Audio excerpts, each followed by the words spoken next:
What if I told you that most of these habits the parents or caregivers do exhibit unintentionally affect the health of a child, psychologically or emotionally? On today's episode, we're going to be talking about 6 habits that most parents or caregivers do that they don't know that it affects the health of the child. The first on the list is ignoring their emotions. When a child is emotionally down, shunning them or telling them to just keep quiet without giving them a listening ears affects them. It's going to make them to have inferiority complex and also stay away from their peers whenever they are emotionally down. Instead of doing that, give them a listening ear and talk things out with them. Second is comparing children. Each child is peculiar to themselves.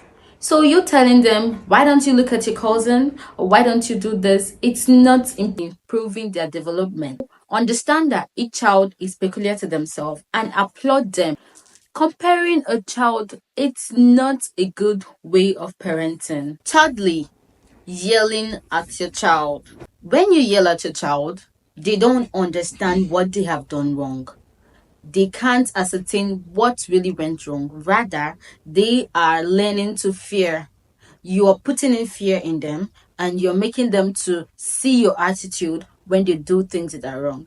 Instead of yelling at them, why don't you tell them what they did wrong and then talk to them and set boundaries with them? This will help them to understand right and wrong. Fourthly, not apologizing. As adults, things go wrong. You trying to prove that all is right when things are wrong is not a good way of parenting, and it doesn't build accountability. Rather, it models pride. Understand that you've done wrong and apologize to that child. It might seem hard, but it's going to build trust between you and that child and create more bond.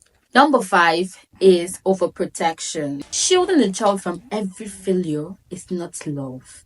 It makes them not to develop their coping mechanism. So instead of overprotecting them, give them that chance to develop their coping mechanism. Let them exhibit their powers and see what they can do. Last but not the least is giving screen, food, and gifts as emotional comfort. Instead of giving that, why don't you walk them through that emotional situation and give them a total time? By this way, they're going to heal totally. You have to understand with them and give them that total emotional comfort they need at that time. If this video spoke a word to you, share, subscribe to my channel.